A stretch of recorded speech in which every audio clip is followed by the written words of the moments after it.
दोस्तों नमस्कार। आप जुड़े हैं मनोज सिंह ऑफिशियल से और मैं मनोज सिंह आपके बीच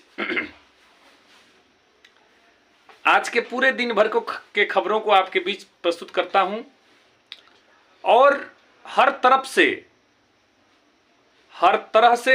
से एनआईएस डीएलएड के लिए खुशखबरी ही खुशखबरी आ रहा है। पहला खुशखबरी आपको बताते हैं कि रेलवे टीचर की वैकेंसी निकली है, उसमें भी एनआईएस डीएलएड शामिल होंगे। केवीएस की भर्ती निकली है, उसमें भी शामिल होंगे। और इसके बाद असम में भी 29,000 लगभग 2900 ऐसे कुछ है पीआरटी में भर्ती निकला है, उसमें भी एनआईएस शामिल होंगे। ये अच्छी खबर हो गई। अब आइए हम अपने बिहार प्रदेश पे आते हैं।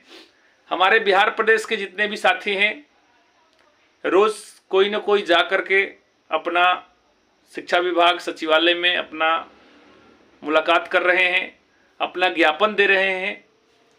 उस ज्ञापन का आउटपुट यही आ रहा है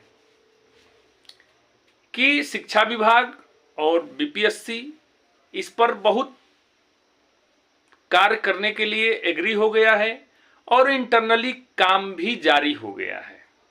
अब बहुत लोगों के मन में ये बात होगा कि सर आपको कैसे पता है कि इंटरनली काम हो रहा है। देखिए, बहुत सी ऐसी बातें होती हैं जो आपको यूट्यूब के माध्यम से नहीं बताया जा सकता है, लेकिन आपको इतना जरूर बता दिया जाएगा कि जो भी हमारे टीआरई 1 और टीआरई 2 के पास आउट कैंडिडेट हैं उनकी नौकरी एकदम 100% सुनिश्चित है। आप लोग ये समझ लीजिए कि मैं जो बात कहता हूं बड़ा सोच समझ के बोलता हूं, क्योंकि आपको याद होगा कि जब एनआईएस डीएलएड इनवैलिड हुआ था उस दिन से ही मैं वैलिडिटी की ही बात करता रहा और आज तक करता रहा और बीच में पूर्ण रूप से वैलिड हो गया। ठीक है, इसलिए आप लोग जितने भी साथी हैं टीआरई 1 के सप्लीमेंट्री रिजल्ट का जो इंतजार कर रहे हैं, टीआरई 2 जो पास आउट कैंडिडेट हैं वो इंतजार कर रहे हैं, उनकी इंतजार की घड़ियां बहुत जल्द खत्म होने वाली है।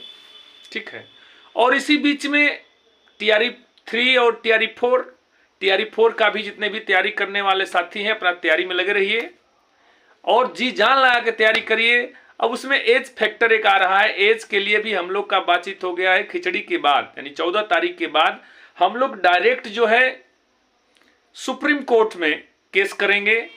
क्यों करेंगे? क्योंकि हम लोग इन सर्विस सुप्रीम कोर्ट ने माना है हमको, और इन सर्विस में एज की बाध्यता नहीं होती है। बिहार सरकार 3 ठो परीक्षा लिया, सक्षमता लिया, दक्षता लिया, हेड टीचर लिया, उसमें कहीं भी एज है ही नहीं है।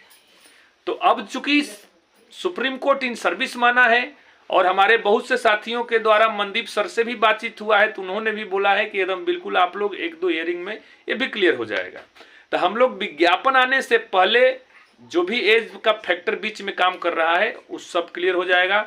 ऐसी बीच में जो हमारे साथी एनआईएस डीएलएड नहीं है, जो पीजी किए हैं किसी विषय से, उनके लिए बेट आ रहा है जिसमें असिस्टेंट प्रोफेसर की नियुक्ति होगी हर विषय का। उसमें है मैंने हिंदी है, इंग्लिश है, एसएसटी है, पॉलिटिकल साइंस है, ज्योग्राफी है, हिस्ट्री है, तमाम मतलब विषयों का है। जो एमए होंगे, जिसको नेट की कोई जरूरत नहीं है ना बीएड की जरूरत है, वो डायरेक्ट असिस्टेंट प्रोफेसर बनेंगे और बेट का एग्जाम देंगे।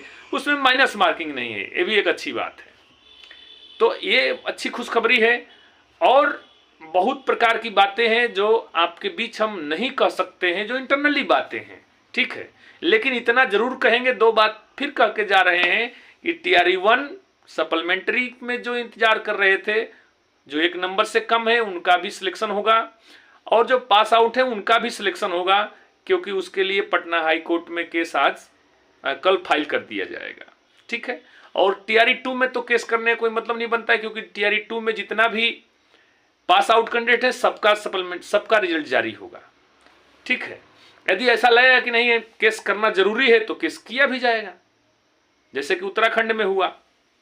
यदि बिहार सरकार ऐसे ही मान लेगी तो केस करने कोई मतलब नहीं बनता है, यदि नहीं मानती है तो केस कर दिया जाएगा। ठीक है, इन्हीं सब बातों को आपके बीच रखना था। जय हिंद, जय भारत, जय भारती सर।